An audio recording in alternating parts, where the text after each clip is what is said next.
Um, you've heard the phrase today, the Faulkner family, and it's true. You look behind you, see all the people in the shirts that say Faulkner State, and many of them are sitting out here. It is a family. And in 1965, my father and my mother had the opportunity to come to Bay Minette.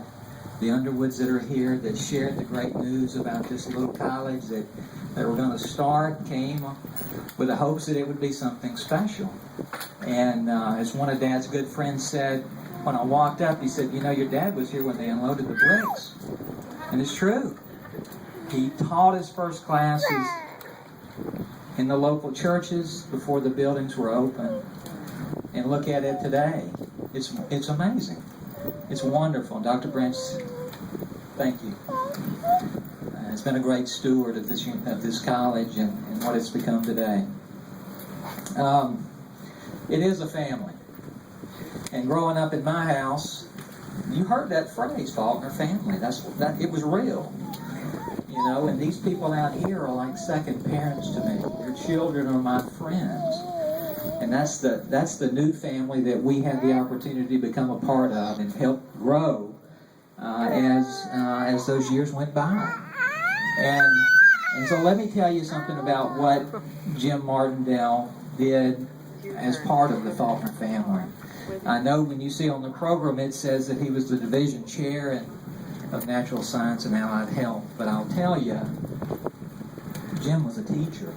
Dr. Branch, thank you for those kind words in the beginning. He was a teacher, day in and day out, in that science building on the other side of the campus. In the 60s and the 70s and the 80s and the 90s, he taught thousands of students. And he loved it. He had a passion for science. And he had a gift for teaching. And you know, as growing up as his oldest son, you don't always think of your parents when they have these special talents and gifts. It just doesn't work that way. You know what I'm talking about, right? It's just Dad. Pick up your room, do your homework, study hard, you know, all those kinds of things. It's just Dad. We grew up in a house right across the street in Green Acres. How about that for a subdivision? Green Acres. So I grew up right here on this campus, playing.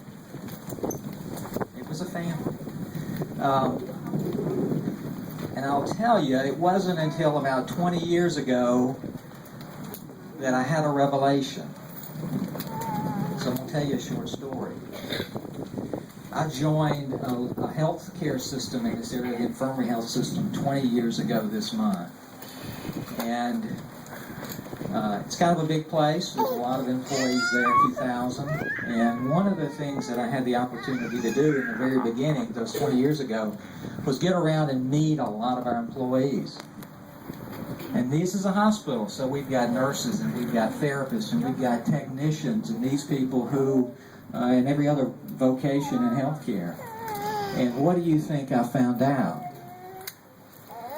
Many of those people went to school right here at Faulkner, or Yancey if it was in the 60s. And when they said Yancey State, I said, I know what you're talking about. I understand. And let me tell you what happened. I would say that every week, I can't, for at least a couple of years, somebody would ask me, are you related to that teacher at Faulkner State, Mr. Martindale? And to which I would reply, well, yes, very proudly, he's my father. And it was very nice, and I always appreciated that, but it was what followed that comment that really made the biggest impact on me. And it would go something like this, you know, your dad, or they would say your dad, or Mr. Martindale, was probably one of the best teachers I ever had. Now, this was unsolicited. They didn't have to tell me that. They said it because they meant it. They did.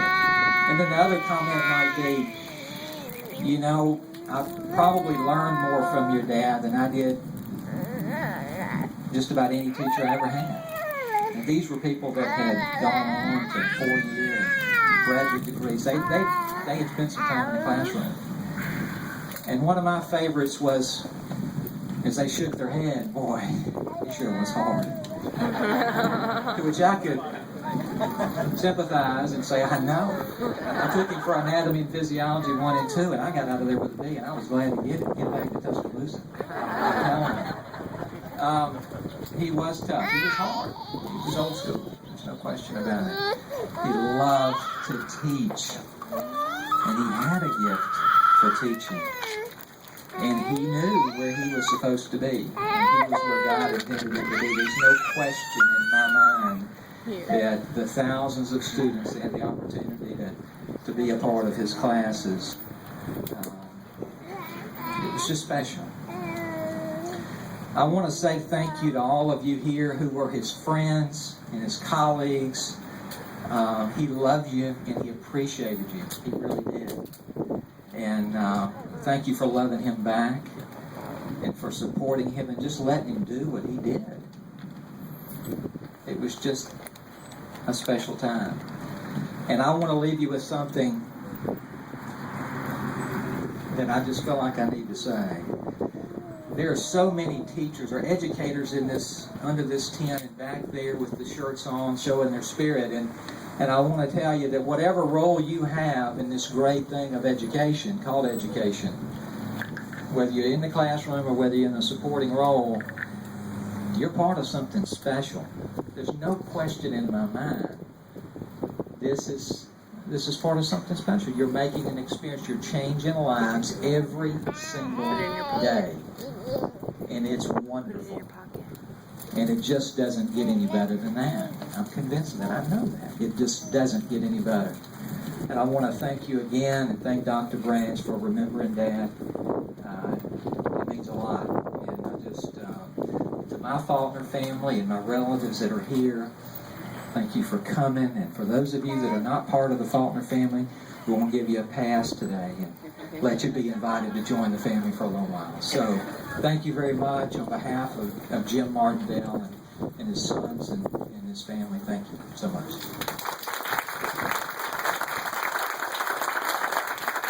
I think I told you that Jay and my son graduated from Baldwin County 9, went on to become fraternity brothers. I give Jay a lot of the credit for getting my son through college. Jay was a very serious type. Jay was focused. Gary was more like me, and he relied on Jay's guidance and Jay's influence, and they're best of friends to this day. Okay? Talking about meeting people 20 years later, I talked with Dr. Don Sanders just a